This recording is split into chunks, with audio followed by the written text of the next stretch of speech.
The broadcast is now starting. All attendees are in listen-only mode.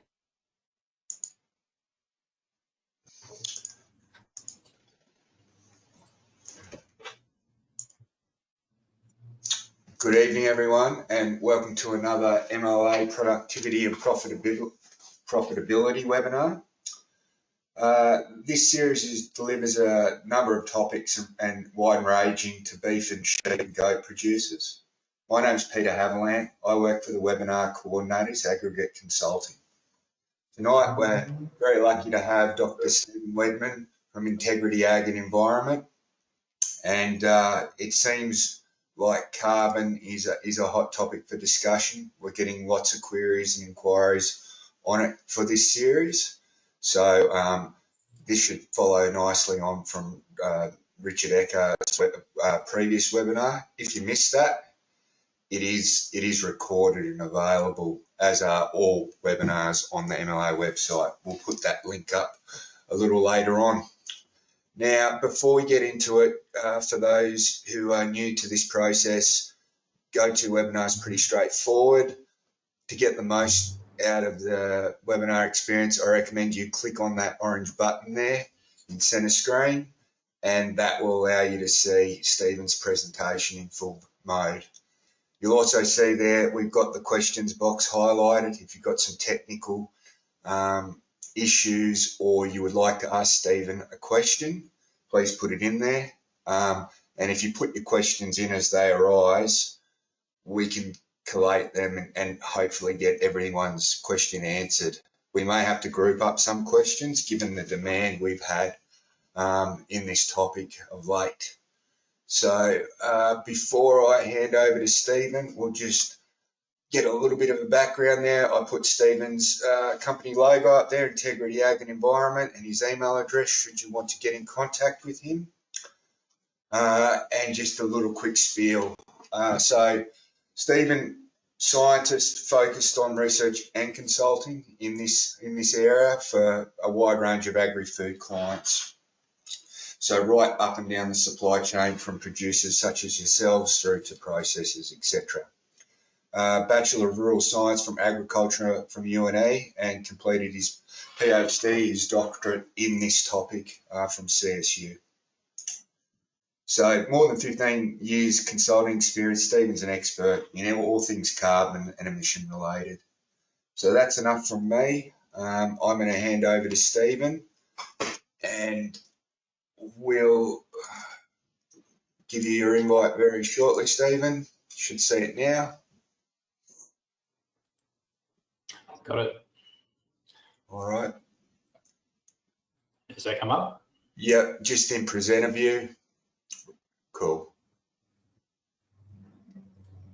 Just go to swap there, Stephen. And you're looking good.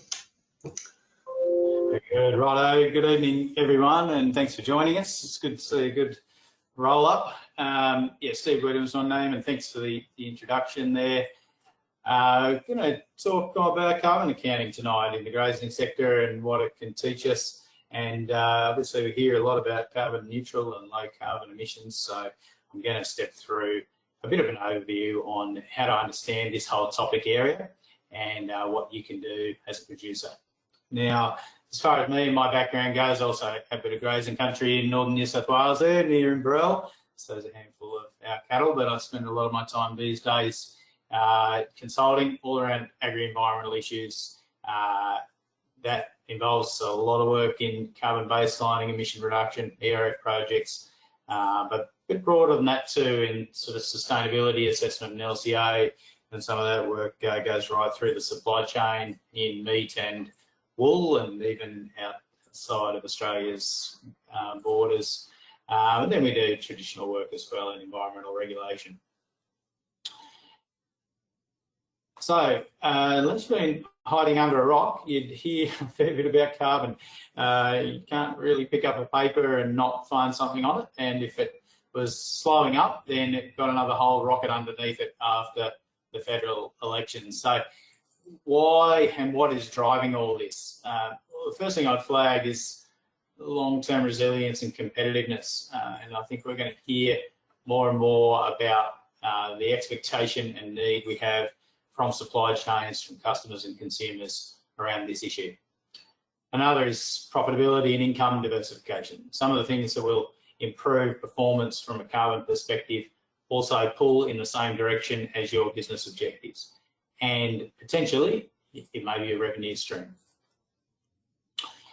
Third is market access, and on the horizon is access to finance. There's also opportunities around access to finance through sustainability-linked loans, but in the future, it's possible that it'll actually be a requirement around loans as well.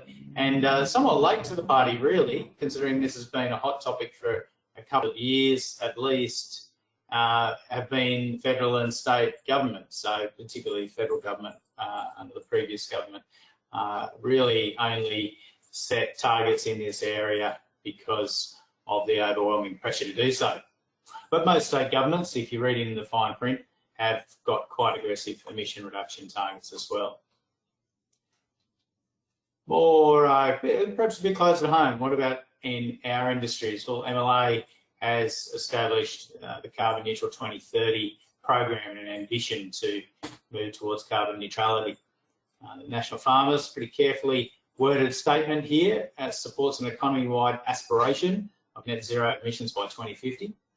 And then beyond that, a slew of major businesses across beef, across lamb, have moved in this space and have publicly announced net zero targets, net zero plans, carbon neutral products, and there's two of them.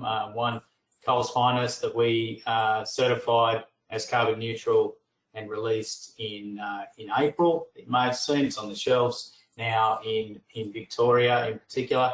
Five Founders Beef we certified a couple of years ago as carbon neutral. So these products are on the market now, and it's also a massive ramp up. MLA have flagged an ambition to have 50% of red meat through low carbon and carbon neutral supply chains. So if you haven't heard of it just yet, don't worry, it's coming. Now you might be in the wool game, I think there'd be some on the line that are, and here's just a handful of statements that we pick up from companies that buy wool all around the world, target after target after target. So again, it's early days for the communication about this to flow through the supply chain, but we have no doubt that it's on the way. Now, it's a big topic to try and unpack, and you can spend a solid couple of days on each, unpacking all these elements. Now, we can't do that tonight. What I want to do, though, is give you an overview of what we see as the low carbon or carbon neutral pathway. And it runs like this. Start by understanding emissions, move to baselining, benchmarking and setting targets. You don't measure, you don't improve what you don't measure. Then you can move to reducing emissions, storing carbon and generating offset credits potentially, and then a process of monitoring and evaluation, possibly taking it to market. Now, why, again, why is such a focus for red meat and ruminants? I guess this graph explains a little bit of it. This is the emission intensity, so kilograms of greenhouse gas emissions per kilogram of retail meat. And, well, beef and lamb are at the wrong end of the spectrum. And the real fact driving that, and we'll talk a fair bit about it, is the enteric methane that's generated in ruminant digestion. Now, one thing that ruminants are fantastic at is producing a high quality human edible product from grass, and usually on land that couldn't be used to grow grain for chickens and pigs. And so another way of really understanding this and what ruminants are good at is to look at how much human edible protein is required to be consumed via grain per kilogram of retail meat. And you see, not surprisingly, lamb and grass-fed beef, very low, potentially almost non-existent amounts of grain, just a little bit of supplementation here and there. Whereas, of course, chicken and pork are absolutely reliant on grain-based proteins, so at about 4 to 4.5 units in for every unit out. So each industry is good at one thing, but the challenge for ruminants is really around emissions. So how do we unpack this? It's a big topic. Our whole systems in agriculture are based on the cycling of carbon. Day by day, there's carbon going, huge amounts of carbon cycling in and out of our farming systems. It's been taken up in grass, it's been consumed by livestock, it's been taken up in trees and other vegetation and released as well. Tremendous amounts being released all the time as well. What we're particularly interested in when we talk about carbon accounting is the long-term changes in carbon that are occurring in that system that are causing elevated CO2 levels in the atmosphere.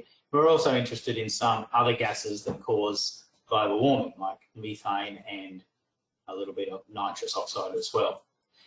So this can be, a bit difficult to get your head around. But the way I see it is a little bit like this.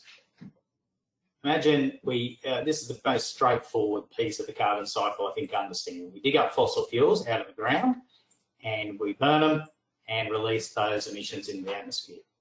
That's pretty straightforward.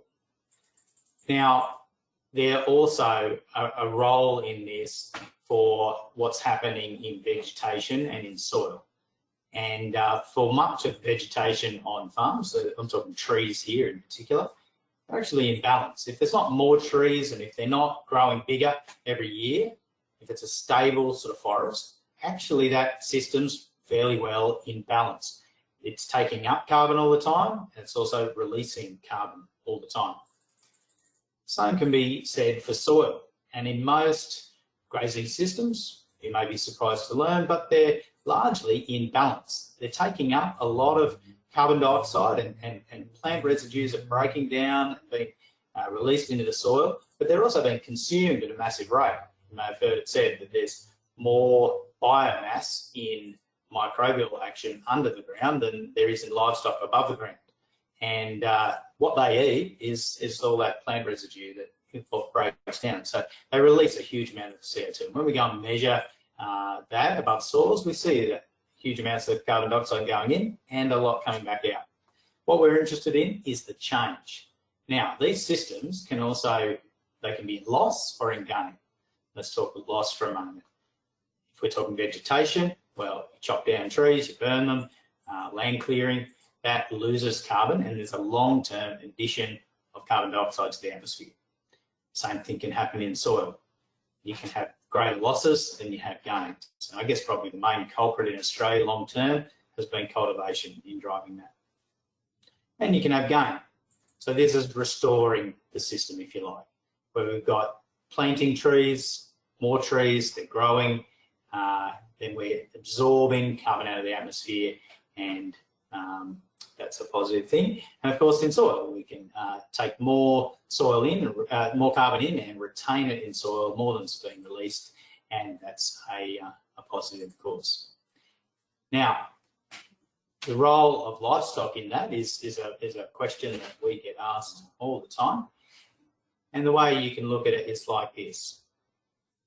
We have a sheep in the system, cattle, beast, if you like. It's consuming grass, and that grass may have taken up carbon dioxide. Well, it could have been yesterday, it could have been 6 months ago, but fairly recently. And the vast majority of the carbon that the animal consumes in grass, it respires back out. A little bit goes as manure, of course, and a tiny bit gets incorporated into the product, be it wool or meat or beef for that matter. But the real role of livestock, or why it becomes so significant, is because a very small amount of that carbon that's being consumed by the animal is being changed into a different molecule, a methane molecule, carbon, a CH4. Now, over a long window of time, that does break down again in the atmosphere, and it is returned to the system as carbon dioxide. But while it's in the atmosphere, it has a very high warming effect, much higher than carbon dioxide. And that's why livestock play a role in this. Now, I've mentioned in passing, there's a few different greenhouse gases. It's carbon dioxide, we hear a lot about. there's nitrous oxide. We get a little bit from manure and fertiliser use, and there's methane. Now, under the current accounting rules, and these are global rules, 1 kilogram of methane has the warming effect of 28 kilograms of carbon dioxide, and 1 kilogram of nitrous oxide has a warming effect of 265 kilograms of carbon dioxide. So a little bit goes a long way. Now, if we're talking about in the economy, the vast majority of emissions are arising from carbon dioxide and particularly from fossil fuel use. So that's why all the conversation is around decarbonising the grid. In agriculture, that is quite different, particularly in ruminant agriculture. The profile is dominated by methane. So really, the story is completely different, and everything you hear about addressing climate change or reducing emissions in the economy is pretty significantly different for a livestock producer. For grains, and some of you have been in that game as well, it's not so different. Actually, a lot of your emissions are driven by energy, either on farm, diesel obviously, for cultivation and sowing and harvesting practices, but also there's a lot of energy embedded in fertiliser. And there is a fairly significant wedge of nitrous oxide, and that's released from not when we use nitrogen fertiliser in particular. So, because a lot of us are in the livestock game, we really need to pause for a moment and understand a little bit about methane. Methane's part of both the natural system, it's released from wetlands and other sources, wild animals, etc. But it's also contributed by human activity, some by fossil fuel and some by agriculture. Over a period of time, generally speaking, about 13 years, that methane will break back down again and it comes back into the atmosphere as CO2. But the emissions globally are greater than the breakdowns. We do have increasing global levels of methane. There's no point saying methane's not a problem. And like I said before, it does have a high warming potential while it's there. But this ability to account for a gas that breaks down in a short period of time does get the accounting systems in a bit of a knot, you might say. We understand, and it's really atmospheric scientists that explain the role of methane in the atmosphere. One thing to note though is that the warming potential has changed over time. If it was 10 years ago when this was becoming a really hot topic as well, the warming potential was quoted at 21 kilograms of CO2. Now it's quoted at 28, the highest values you can find, push up to 34. So I guess one thing you can take from that is the science isn't entirely settled, and there are new metrics other than GWP 100 being talked about, being applied. MLA has done some work in that. And largely what they do is try to do a better job of accounting for that fact that methane breaks down. Now, a couple of things to note. Nobody will tell you that methane doesn't matter. Changing methane, either up or down, has a big effect on warming. So regardless of exactly where all this falls, it does matter to reduce methane. It's always going to be valuable and important. And the other thing is we have a global system that's been established and operating for more than 40 years using the status quo. So we really do have to be able to use the system that we've been given at the moment, and that is the GWP 100, even while we may be looking for a better one.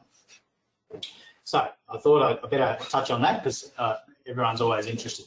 But look, let me move on to some other terminology things. And as you get in this field, there is a bit of new language you need to understand. The first is that we talk about emissions in different ways, in different scopes. And this is the way to understand them. Scope 1 emissions refer to emissions that occur directly within the operational control of your business. So right now, tonight, the livestock, they're emitting greenhouse gas emissions. If you jump in the vehicle and drive down the paddock, you will emit diesel, obviously CO2 from diesel, from driving a vehicle, etc. So they're occurring within the boundary of your business. If you're using electricity tonight, then the emissions associated with that electricity probably occurring down the road at the power station. So we give them a slightly different description. We call it Scope 2 emissions, but they're very closely tied to your business via electricity use. We have what we call Scope 3 emissions, and they are fundamentally different. They're associated as emissions that occur in other businesses, but they're embedded in products that you buy. So if you buy fertiliser, it took energy and it took emissions to generate that, produce that fertiliser and transport it to your farm. Even grain that you might buy from another farm or livestock, there is embedded emissions in that. And you can talk about those Scope 3 emissions both pre-farm or upstream, and also downstream for processing, retail, distribution, etc.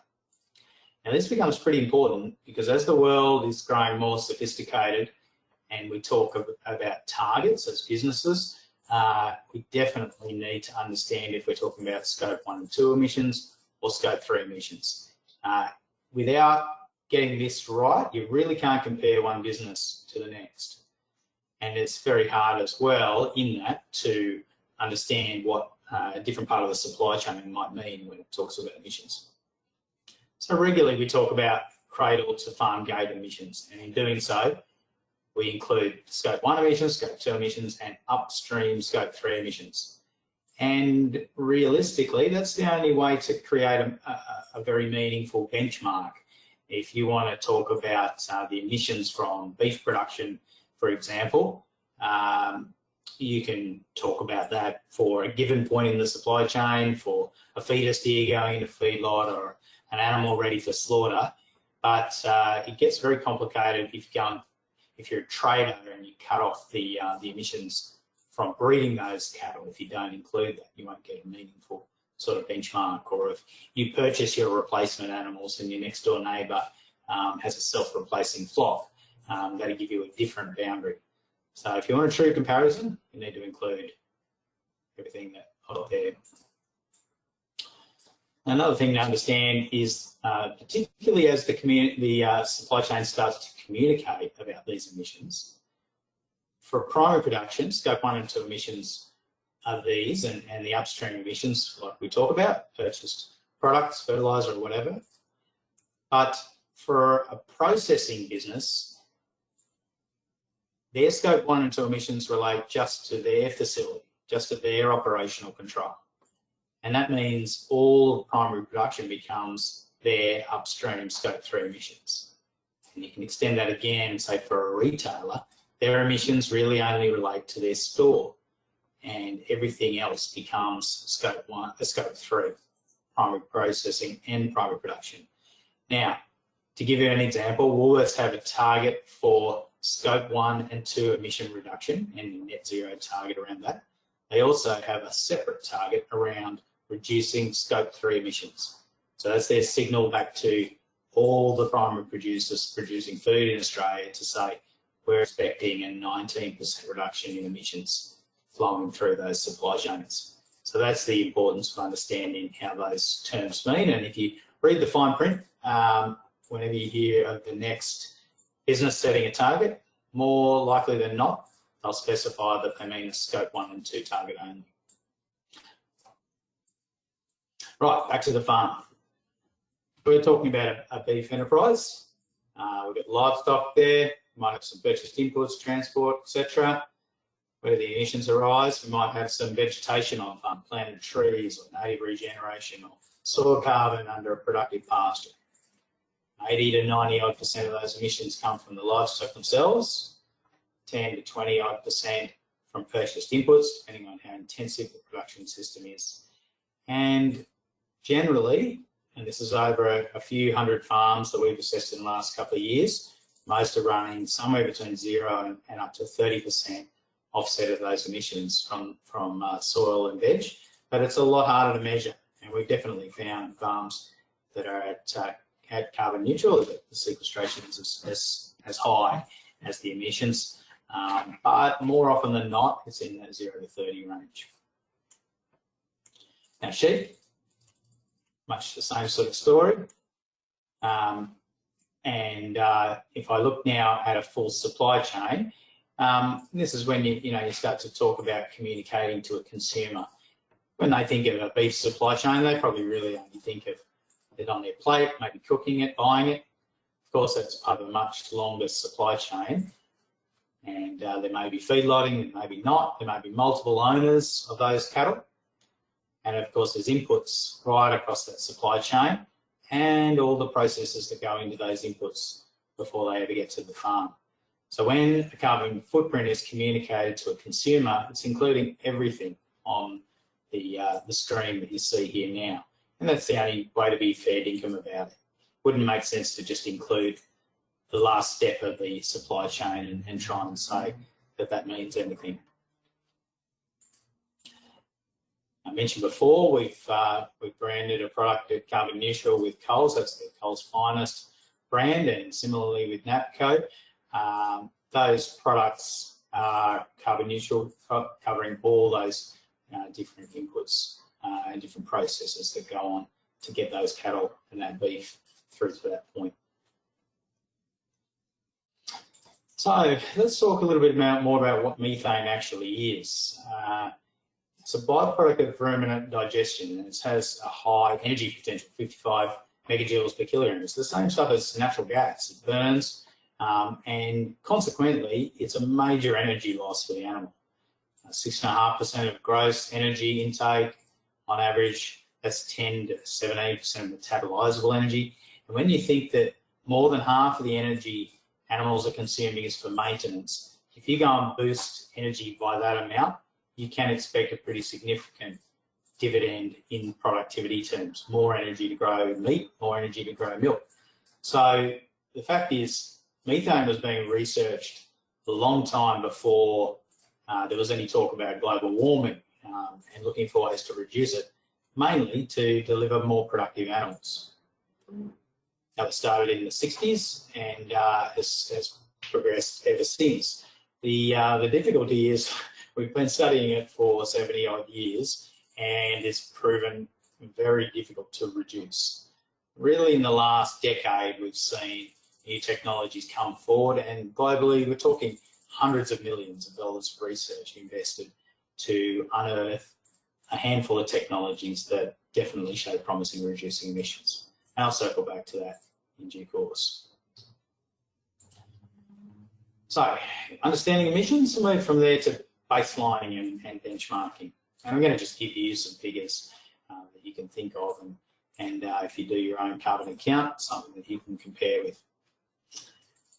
What we know about the beef industry, and we track trends in the beef industry at 5-yearly time intervals, report that in the Australian Beef Sustainability Framework. There has been a continual reduction in emissions over time, approaching 19%, and that's down, the current level at 13.8 kilograms of carbon dioxide equivalent per kilogram of beef in the slaughter herd, ready for slaughter. Now, across different regions and different enterprise types, generally the more southern states have lower emission intensities than the more northern states, and that's driven really by herd and flock productivity.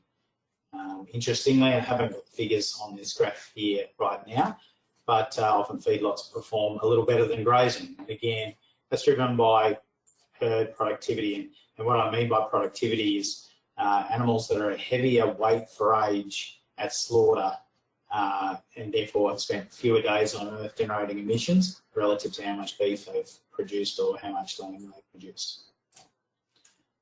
In sheep meat, the numbers are different. They're about half that of beef, and there's one major explanation for that is that sheep tend to produce wool and meat, and so the impacts are divided between two products. The other is that sheep high fecundity, faster turn off, so generally that's a little bit more efficient. And so these are the kind of numbers you get, sort of that 6 to 7.5 kilograms of emissions for meat focused, and a bit up over 8 at the top end for merino type enterprises there on the right. For wool, those numbers tend to be a little bit higher. So these ones on the left are more crossbred, dual purpose type enterprises, and on the right, merino enterprises. Those numbers are in that order of 24 to 30 kilograms of emissions. And the strongest predictor that we've found of emission intensity is wool sold per breeding ewe. Now, these are in breeding flocks only, so not complicated by the role of wethers. And what we're talking about here, it's not wool cut per ewe, that's total flock wool divided by total breeding ewes as a productivity measure. So in effect, higher cutting wool flocks, well, chances are they should produce more lamb as well. Oftentimes, bigger framed ewes producing more lambs as well. And the more wool cut, the lower the emission per kilogram. So that's a bit on baselining, and from there you can benchmark. And then the next is how to make a shift. So there's a lot of talk about carbon neutrality or reducing emissions. And we boiled this down into 4 levers, if you like, that you can pull on farm.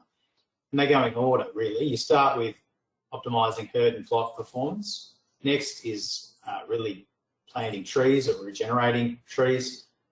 Following that, soil carbon, and crops and pasture management.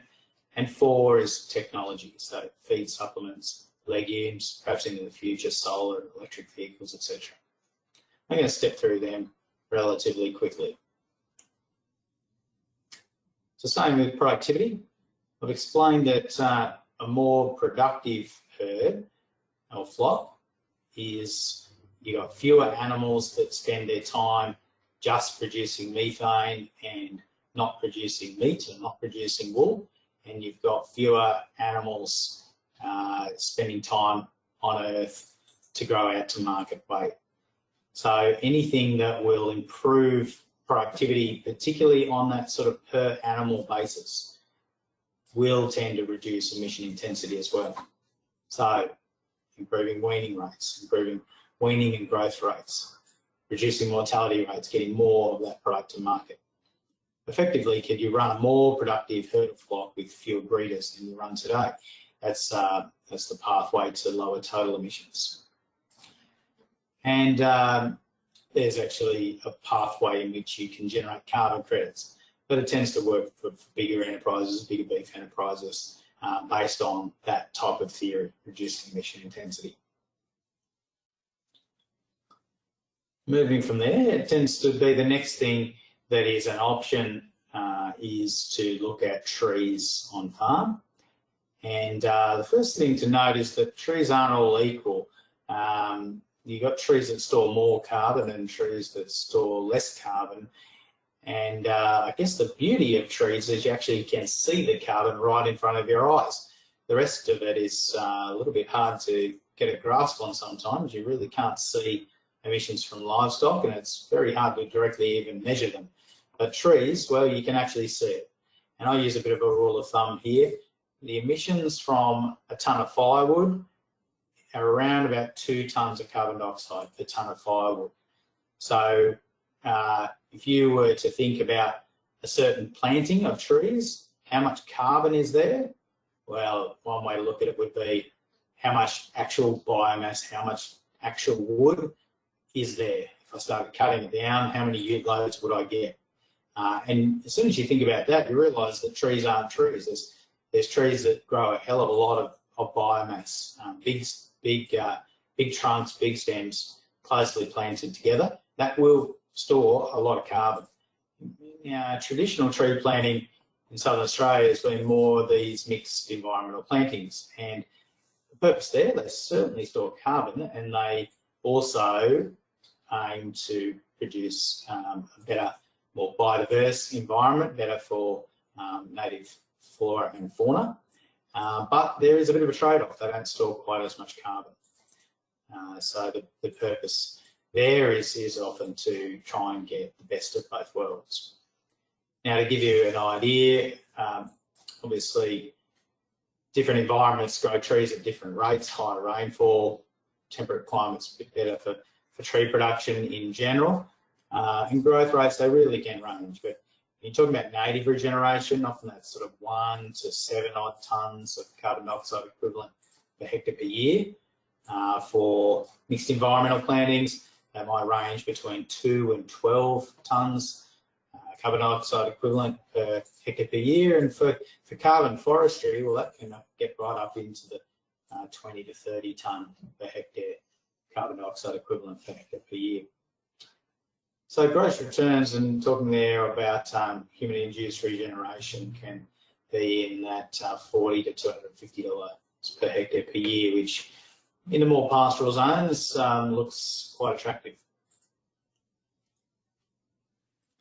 To give you an idea what it takes to shift the dial, this farm we did some research on that's on a flight route that I take every now and again, and you can see it out of the window of the plane pretty clearly. They've done a lot on this farm, and the sort of numbers point to half of the livestock emissions being offset by tree planting. But as you can see across that, they've done plenty of work there, and significantly more than the district average. So we're not talking about just a handful of trees planted down the driveway to really shift the dial. It does need to be substantial action. So wrapping that up on the tree side, often the question is, there's other benefits of trees, of course, there's salinity and biodiversity, social license.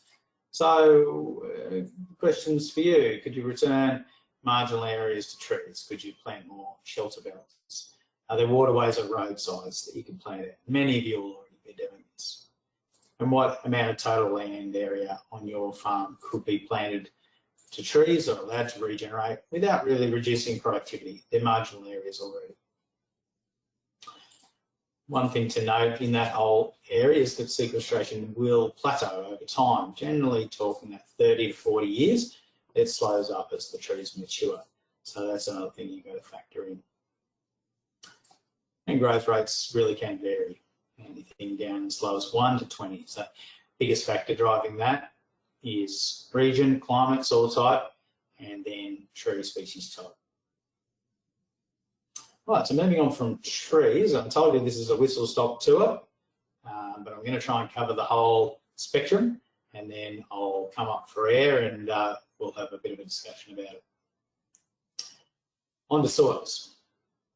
And soils offer a huge opportunity if it can be unlocked. So to give you this context, a 0.1% change in soil carbon to 30 centimetres, the average soil is around 4 tonnes of carbon. Now that's 7,000 tonnes of carbon dioxide equivalent over 500 hectares. It's a tremendous amount of carbon that can be stored in the soils. But the challenge is actually, firstly, achieving that. It doesn't just happen. And secondly, it is being able to measure it, because the changes generally aren't huge. It might bounce around a bit as well from year to year and season to season. And in recent times, we've swung from drought conditions into a run of pretty fantastic years. And for properties where we've been consistently sampling soil carbon for 20 years, we've definitely seen that swing from good season into bad season and back out again, where we see carbon levels rise and fall. So it goes both up and down, and the challenge is measuring relatively small changes over time. And to put that into context, what we're trying to do is a little bit like finding a needle in a haystack. To measure 4 tonnes of carbon in soil across a hectare to 30 centimetres depth, there's thousands of tonnes of soil there. So we're trying to find a very small change in a very large amount of material, and that's what makes it hard from a measurement point of view. The other thing is, and you will hear people talking very positively about soil carbon, and I'm as positive as the next person, but I'm also realistic. The only places on Earth where you've got continuous, massive increases of soil carbon over time tend to be very wet and cool environments by and large. So, and they're environments where you get a peat bog. So think Ireland, think Scotland, where you get a lot of peat. Peat's effectively what you get if you just get continuous soil carbon build. So that gives you a context. Most of Australia isn't quite like that. But if we look across the continent, the highest carbon levels are in Tasmania, followed by Victoria and New South Wales, and it reduces the drier climates you get into. Queensland's lower, Northern Territory's lower again. The lower the rainfall, the lower the soil carbon, and vice versa. So there are a bunch of factors that influence carbon on a management front though. Start with the negatives: overgrazing, knocking out that productive sort of productive pasture layer, low ground cover, poor soil nutrient levels. They are all detrimental from a carbon point of view in the grazing environment. On the positive side, irrigation, perennial pastures, optimum nutrient management, rotational grazing, high ground cover, introduced legumes, compost or manure application are a whole lot of positives. Now you may be already doing a bunch of those things and you may be steadily increasing carbon at small levels across your farms. Many, I think, are. But like I said, it's quite challenging to measure.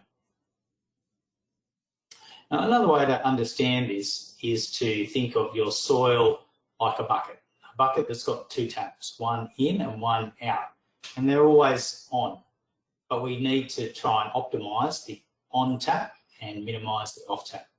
So things that influence the on tap, basically the input of carbon from plant material. Maybe there's a bit of organic matter you can get from manure or compost off-site, but for most of us, it's about those inputs from plant material. So anything that affects plant growth positively affects carbon, rainfall, fertility, conservation practices, etc. Now the tap's always also going off, and I've said before about soil carbon, that soils lose carbon because of microbial action. So it's not a bad thing, it's just part of the cycle. The things that practices will influence, like tillage, you really need to get a handle on. In grazing environments, and this is no different on our property, we would traditionally rotate and do a little bit of forage cropping in pasture and use that to renovate pastures. The evidence is pointing to 6, 10 even years to recover the soil carbon after a series of cultivation events. Now that's going to be influenced by the soil type you have and how intensive your cultivation is, but it has a pretty tremendous effect. The amount stored becomes the balance between your inputs and your outputs, of course, and usually it's slowly moving from one level to another. But further to this theme, in Australia, we've actually lost a reasonable amount of soil carbon through practices. Particularly, I cut my teeth harvesting wheat out at Walgett on new country in the 90s, and the practice there was to clear the sparse vegetation, cultivate and grow several wheat crops, usually with no fertiliser at all. And the thing is, when you're getting that sort of mineralisation and nitrogen out of country, you're guaranteed to lose soil carbon with it. So it was these practices that we were losing soil carbon from. If we introduce them, I guess that's the bad news. The good news, if we introduce a change and we convert that back to perennial pasture, for example, you will get a recovery phase. But it's not all using, it's not all in the same carbon. That yellow carbon, what we call particulate carbon, it's really fast to change that, but that's the stuff that's only just starting to break down and it's easily lost. The stuff that's really valuable, I guess, is that green humus fraction, and it'll run down fairly quickly, but it takes a lot longer to build again as well. So see the time frame there, out as far as 70 years that you might be rebuilding steadily that carbon. Another way to look at it is that soil has, let's say, a certain size of bucket, potential soil carbon, and that's affected by clay content, mineralogy, depth of the soil. There's an attainable amount of soil carbon, and that's affected by the environment, particularly rainfall. And then there's the actual level, which is governed by management, soil and residue management, fertiliser, etc. So the game then is about pushing via management, pushing from your actual soil carbon levels now up to the attainable levels. And it helps to be able to define that and set realistic targets to make that change. When it comes to estimating and measuring that, and this is certainly how it's done if you enter into a soil carbon project, a carbon credit project, you do it by measuring a baseline and then resampling at a period like might be 5 years later. And of course, if you've improved soil carbon, it's shown by the change in the soil carbon stocks. When it comes to crediting that for generating a carbon credit, you also take into account changes in what they call project emissions. They might be livestock emissions. If you go and run double the number of livestock, you'll actually increase livestock emissions and they will be deducted from the overall program. What you actually get paid for is the increase in soil carbon less the increase in project emissions. So that's basically how it works. That's why it makes it really hard to walk onto a farm at any one point in time and tell you how much soil carbon sequestration you're achieving. You really need a baseline. The best time to have one of them is 5 years ago. Failing that, the next best time is probably to start today, and then you'll know sometime down in the future. You can get a bit of a read if you've got a good history of soil tests, even if you haven't done them to the sort of 30 centimetre depth and you haven't got bulk densities. At least you can get an indication from that and about whether you're likely to be trending up or otherwise. But that's basically what you need to understand soil carbon. So interestingly, we can assess the emissions from a farm, from livestock these days, pretty cost effectively, well under sort of, you know, we can do that at that sort of $1,000 a farm or something like that level. Soil carbon can be tens of thousands of dollars to understand. That's just a baseline, and then you're coming back and it's those costs again to sample again. So it's a whole different game. And the last one of those levers is technology. And I put it last because, well, really the technologies are just not quite there yet on the feed additives. They're just emerging. There's two that are, you know, getting a lot of press and a lot of consideration. One's an Asparagopsis product, so seaweed. Another is marketed as Bovar. And then there are some traditional ones like dietary oils, for example, and even some pastures like it's Leukina there. And in southern regions, there's, you know, there are a couple, but they're not your mainstays. Products like birds for trefoil, you know, will reduce emissions, but not many people use it in comparison to lucerne. So there are a few options around, and they're just sort of emerging as we speak. If we put that together on the options for mitigating methane in particular, talked a bit about management, and from the farms we benchmark and track this, 2 to 4% is sort of where we get from management practices per year. Breeding, sort of in that 10%, and rumen manipulation and feed additives, generally speaking, less than 30-odd%. But that's there are these couple of standouts, the Asparagopsis and 3-NOP marketed as Bovar, and they're in that 40 to 90% range. Now, the upper end of that range, that 90%, that's more feedlot type numbers, which are perfect conditions. Grazing, well, we have much less research on grazing and not as clear a path, but we expect it to be considerably lower, down towards that 40% range. So here's our whistle-stop tour. Last point, monitoring and reporting progress. Starts with determining livestock emissions, purchased inputs and so on, potentially baselining soil carbon, but you've got to take into account what the costs may be, baselining vegetation carbon. And then assessing that potentially in supply chain requirements, and that'll be part of the future there. So just a couple of case studies real quick to say it can be done.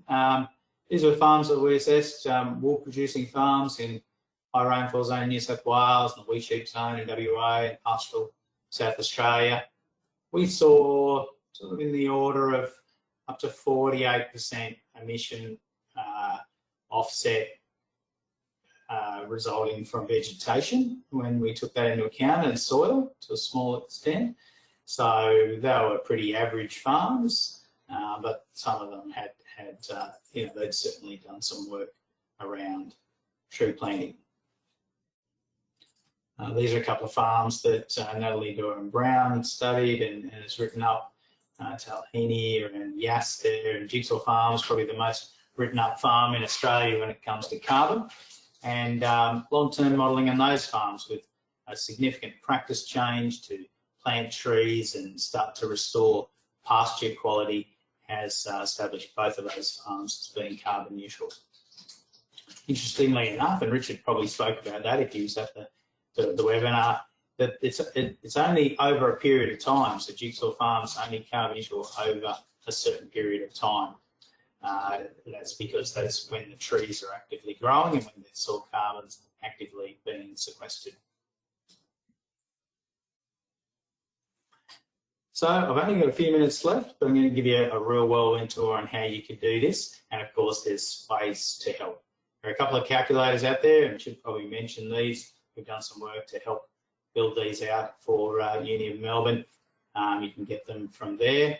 And just to go real quick through the sheet, you need a livestock inventory. You need to put that in by season. And you need live weights and you need live weight gains. You can make plausible estimates of that. You don't have to track it to the nth degree, but plausible estimates of those things. Then you purchase livestock inventories and your sale inventories. And that will give you a, put the wool in there too, and then purchased inputs, fertiliser, particularly focusing on your nitrogen fertilisers there, single super, lime, fertiliser, etc. It's reasonably easy to plug in, and it'll give you, talk about in plus or minus 25% a carbon account for your farm. The moment, there is a little section on tree planting, but like I said, the soil carbon, much harder to get a read on that. You can go to another tool that CSIRO have developed called Look-See, and it'll give you a bit of an estimate on soil carbon potential, and if you've got some native regeneration, it'll give you a bit of an estimate on that too. So that's another one you can look for, called Look-See. So there's our whistle-stop tour, and here's a few take-homes. One is, take a baseline, set of emission reduction planning. You don't manage what you don't measure, and this is new for most of us, so the place to start is with that.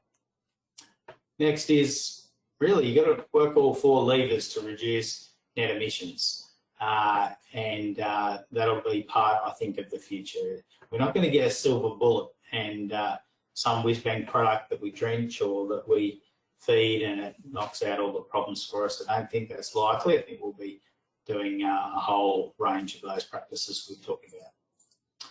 The third one is just, I guess, to hasten slowly with carbon markets. There is opportunity there for sure, and it's revenue, but there are costs and risks involved too. So it pays to do your homework, pays to get good advice before launching into those, because particularly those sequestration projects have got long-term implications. It's a 25-year deal you're signing into, so that takes considerable thought.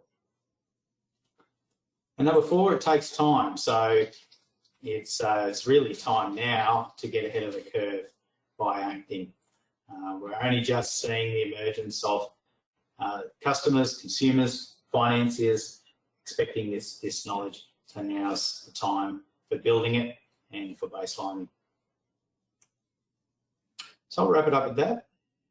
I'm happy to, if we've got a few minutes, to take some questions. Thanks very much, Stephen. We've had a heap of questions come in, so I will put up a slide. Just bear with me, guys, as I grab back the screen. Now, firstly, before I get into the questions, the general spiel I'll give you guys on the survey at the end. Now we're coming to the end of this series, so what I will flag is next fortnight will be our last webinar. You have the opportunity for a 1 to 2 minute survey at the end. We really value your feedback, and it's used to shape, you know, the next or future events in this program.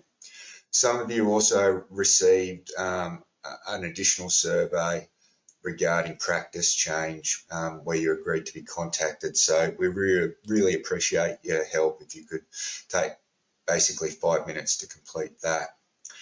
Now, Stephen, I've got the slide up here with additional links there from MLA, and the recording down the bottom will be up 2 to 3 days after this event.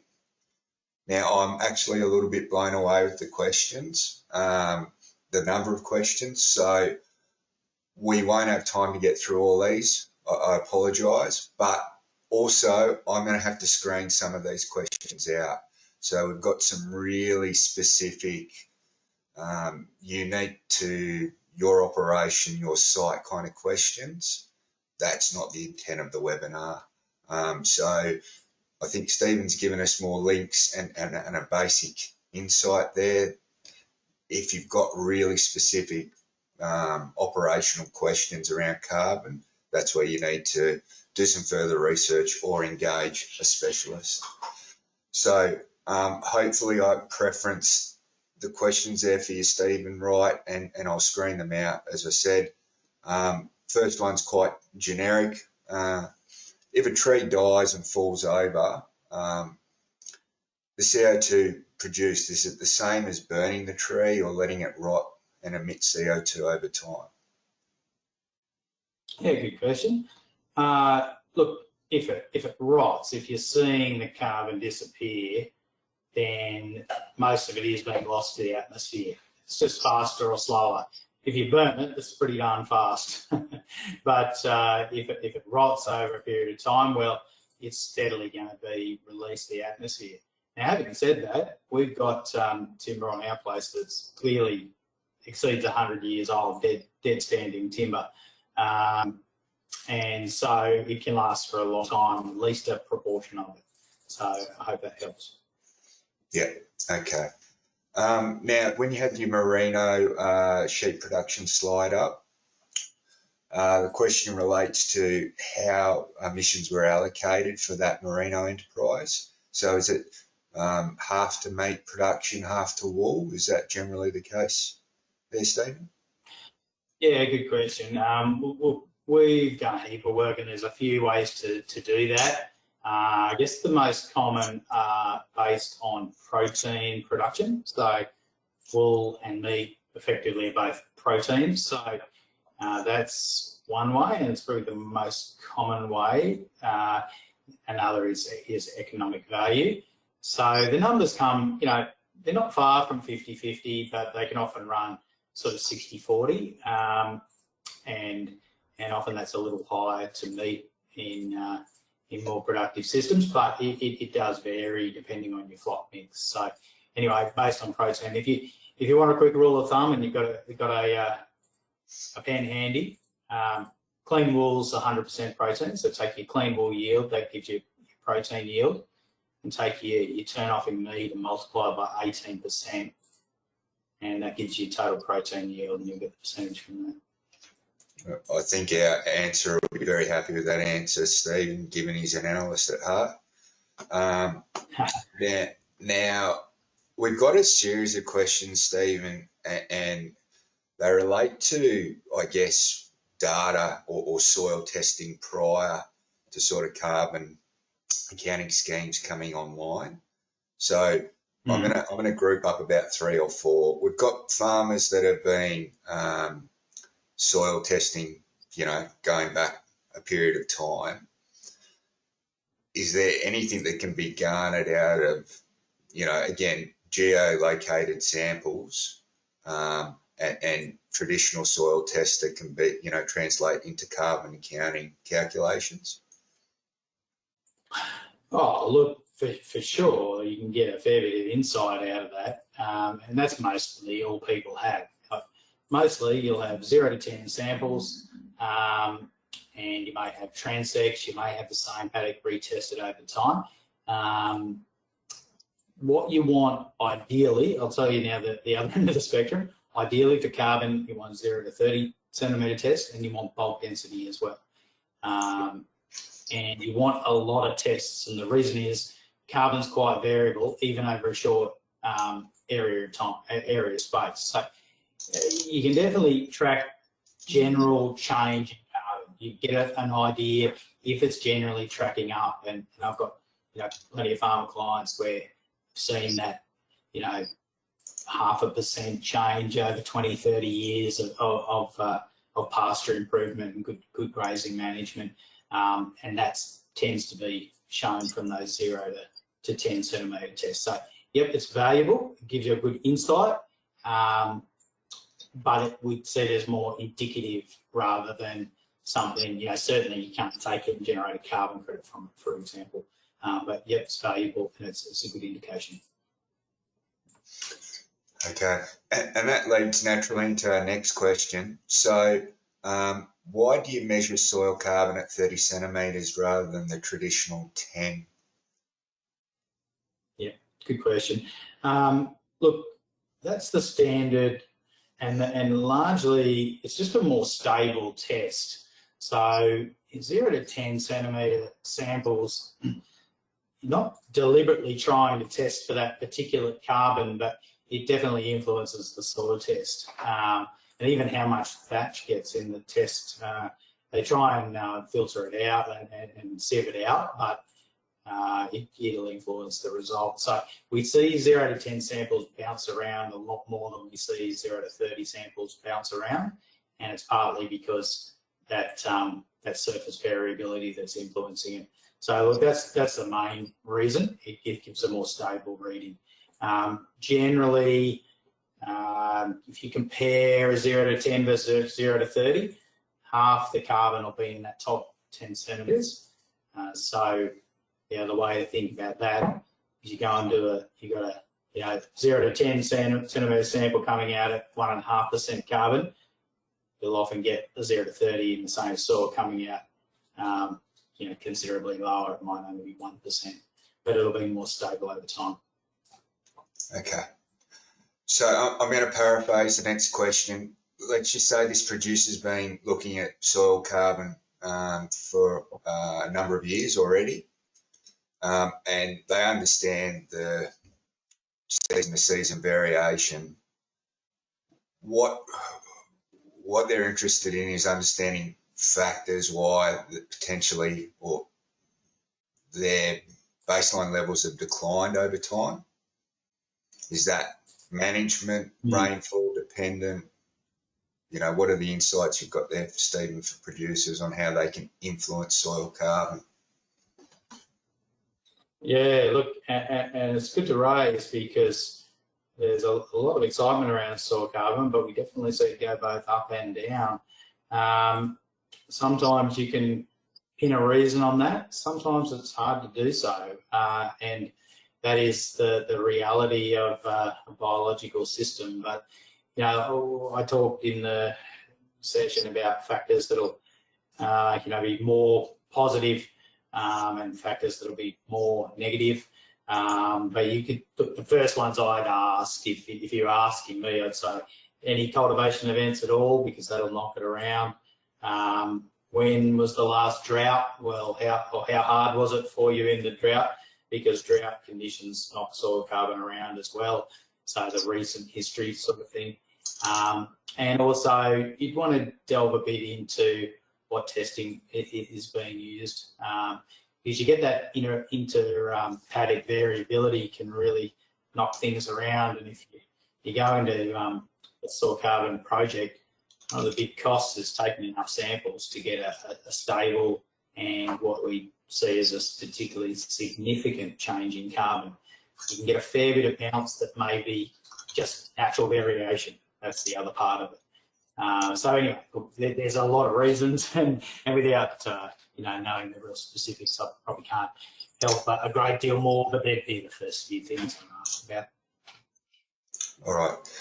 So with that, just to carry on just quickly, is it fair to say, Stephen, that a lot of our producers here are looking kind of for rules of thumb and baseline indications, and if I do this, what will it equate to? Is it fair to say that all these are going to be highly site/operation specific scenarios, so there is no standard baseline for a soil type or area? Is that correct?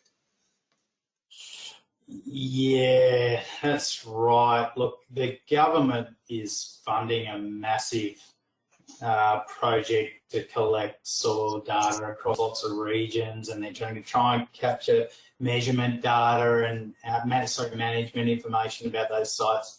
It is a little bit slim at the moment, and from region to region, farm to farm, it is slim. But so it is hard to put a pin on. We have. It depends where you are. You can talk to your local land services or local DPI. They might be able to point you to some decent regional testing. I know in South Australia they've got some pretty excellent data sets that they've been analysing at the moment. I think New South Wales DPI might have some on that as well. So that'd be the best thing. I know in Queensland we've got these land resource manuals for districts, and they give us sort of baseline soil carbon. So yeah, that's sort of where you got to look to. But walking into a paddock and kicking the dirt and asking someone, can they guess what the carbon is? It's so influenced by the recent history that it's a tall order to be able to give a rule of thumb. So yeah, look, that's where I'd head to some of those local sources and see what they can do to help you. But otherwise, I guess it's building up that knowledge on your own site with testing. All right. A good question here, Stephen, about comparisons between enterprises. So obviously we look at agricultural enterprises differently. So, per head basis or per hectare basis.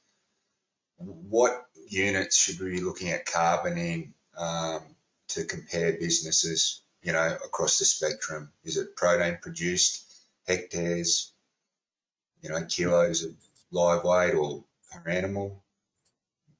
What's the standard approach? Yeah, good question. Well, here's a few things. Total emissions, especially in livestock, really only tell you about total livestock numbers.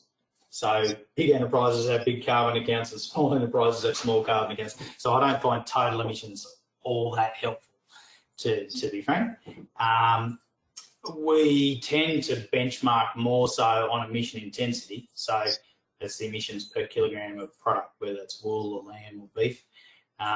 You've just got to make sure you're talking about like for like there.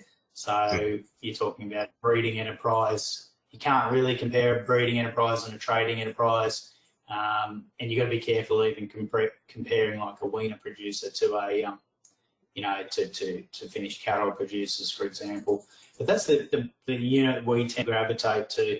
It rolls in carbon and the productivity of that herd or flock, and it gives you a way to improve it by also improving productivity. Now, it does focus you on per head, per animal productivity, and that isn't always the most profitable. You might be able to run more stock at a slightly lower per head productivity and get a better return. But that is a bit of a trade-off. On a per hectare basis, look, rule of thumb, per DSE, you're looking at something like 250 kilograms of emissions per year. So if you want to think, again, per hectare emissions are going to be driven almost entirely by stocking rate. They're pretty useful. What per hectare rates are useful for is giving you a bit of a read on what you would have to do in soil carbon or trees to offset emissions. So if you're running 10 DSE, you're talking 2,500 kilograms of CO2 equivalent per hectare. That's that gives you a yardstick if you want to talk about how much soil carbon it's needed to offset that, or or conversely tree planting. Okay. Now, are we right to do about half a dozen more questions, Stephen? Yeah, look, fire away. Yep. Yeah, there's more than that, guys. I'm not going to take any more new questions. I apologise, but Stephen's been very generous with his time already. So in terms of, I'll frame this question up a little bit more than what the producers asked. Assuming that carbon, we're going to have to move towards carbon accounting in our farming systems, is there benefit for doing baseline measurements in a good season as opposed to a dry season, or will it still require annual auditing or something like along those lines, Stephen? Yeah, good question. I guess the thing is, right at the moment, it is about getting prepared, forewarned and forearmed and that sort of thing. There's no regulation and no forcing around this just yet. It's only just the very first emerging supply chains that are benchmarking carbon, and we are going to see and have to get used to the fact that good seasons tend to work with us better, and we have better carbon outcomes, and then drought seasons that rolls back a bit. That's both on livestock and that emission intensity metric, and also, like we're saying, soil carbon. So I think we're just going to have to get used to it. In terms of the better years, well, look, you're going to look better going forward if you baseline in a poor season, frank, because you've got a better chance to improve from there than if you start in a fantastic season.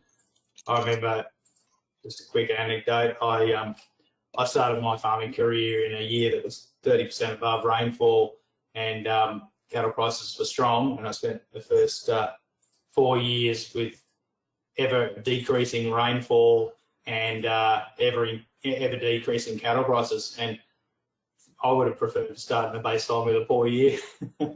So, look, there's a bit of that, but that's just probably the psychology of it, to be frank.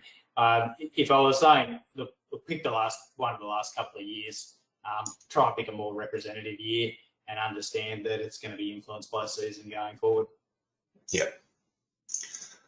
Now, do you just want to comment, people considering audits, there's obviously going to need fairly accurate farm data. Can you just give, examples of the kind of data, or is there a checklist available, Stephen, on what people should start to think about, where their gaps potentially could be? Yeah, that's a great point, because, especially on the emission side, it's all modelled, and it's modelled, the reliability of the modelling starts with the reliability of the data, and if you just don't have it, or if it's not, reliable, then you're up against it from the beginning. So good quality data in our book, you got to have a livestock inventory. It's got to reconcile and make sense. And from that point going forward, if we say, if you say to me, what is good quality data, then certainly like to see capacity to track average daily gain based on either scanning in of animals at weaning and then reconcile with sales, for example. That's obviously cattle. That sort of data is the bee's knees, really. For trading enterprises, scan in, scan out, there's sort of the bee's knees. It's very hard properly to track performance without that sort of data. But look, you may not start there. Most farms we walk on don't have that sort of data today. So start with a good livestock inventory, and obviously tracking of your inputs. Most of us do that in dollars, and you do have to get back to product. So you might have fertiliser dollars spent. You're going to need to dig a little bit deeper and get tons of product.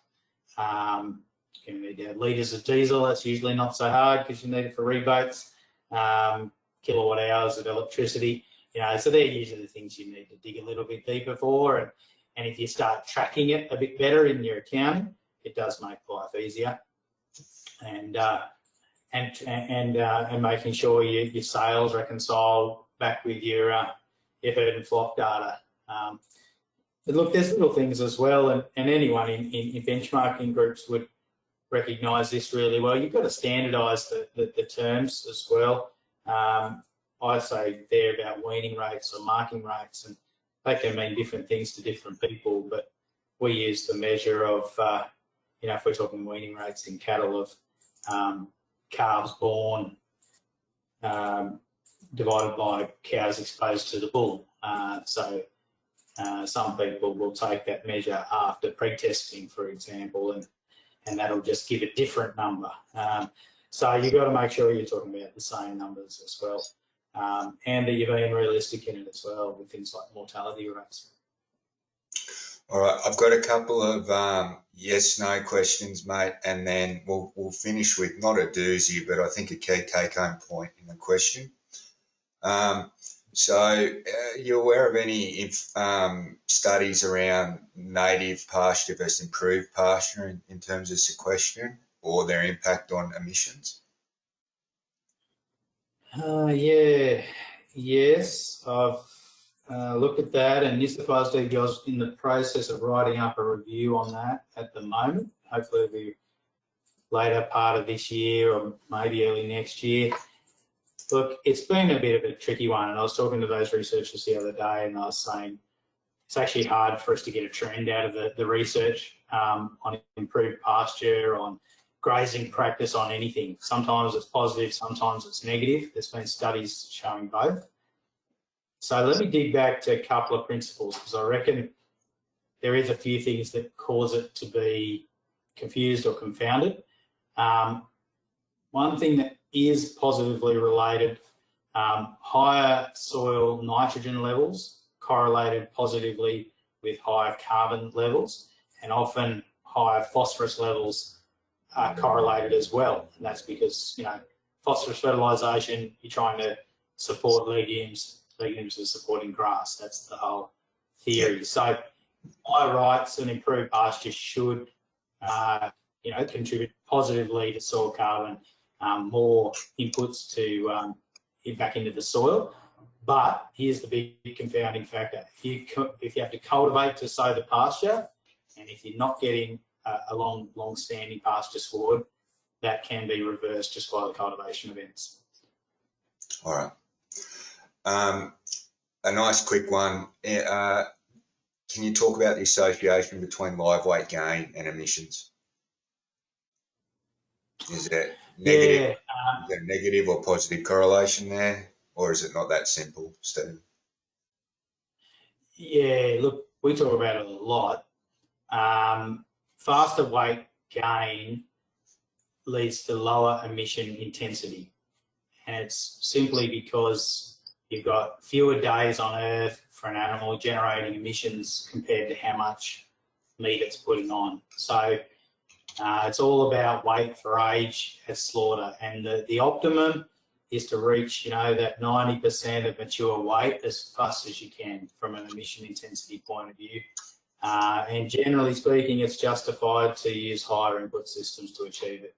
So if you go from your old style Queensland bullock operation doing 0.3 kilos a day, struggling to make 600 kilos at 3 years old, and you take that animal down to a 650 kilo at 2-year-old, which is sort of where the industry's gone over the last 15, 20 years, that'll knock more than a tonne of emissions off their life for the same amount of beef. So there's generally a positive relationship there. All right.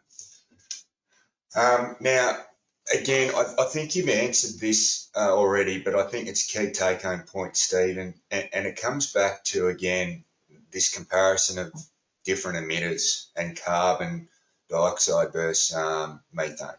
So obviously, burning fossil fuels, as you put it, is burning carbon, putting it back in the atmosphere that's been there for 300 million years, while methane's cycling carbon that's been in the atmosphere already. So why are they treated the same? Yeah, look, there's a lot of science to really unpack and try and explain how that works, and it's being actively questioned at the moment. I think the short answer, if there is one, they can't easily be treated the same because they're quite different. For simplicity, the world wants a system that does treat them the same, and that's what the global warming potential tries to do. Whether it gets it right or not, well, I'm not sure. What the global warming potential tries to do is balance out the warming potential of the methane over a 100-year time horizon. Now, it's a bit of a double-edged sword. If you just want to talk about methane for the 13, 15 years that it's present in the environment, there's no two ways it has an exceptionally high warming potential. It's just operating more like a stock than a flow. So it's more like there's a constant amount of methane in the environment, in the atmosphere for every animal. So I think, look, it's without spending an hour and properly unpacking it, I'm not going to do it justice. So I apologise in advance for that. But there is some pretty good resources. Google, there's a bloke from the USDA, Frank Mitloner. You can Google his name and, sorry, not USDA, UC Davis in California. So you can Google his name if you like. He's got some good presentations online trying to unpack that topic a bit more. And when we do longer presentations and workshops and training sessions, we do spend a bit more time unpacking that. So anyway, that hopefully gives you a bit of a lead to look into. All right. Well, thanks again, Stephen. There was a lot of detailed questions, and I think, you know, we again, you know, we're just touching the surface here, guys. So apologies if we couldn't get to your questions. But again, probably this is just a starting point for you guys to look at things further, and comes back to your individual circumstances in your operation. As I said, we've got one more webinar in this series to go, and then we'll have a bit of a break. I can't tell you for how long. I'm still finalising our next presenter for the 2 weeks' time, but I can definitely tell you it's more carbon. So I think we'll have a few of you tuning in again. Thanks for tuning in tonight. Thank you, Stephen. Great presentation. And don't forget your surveys on the way out. Thanks, everyone. Appreciate your time.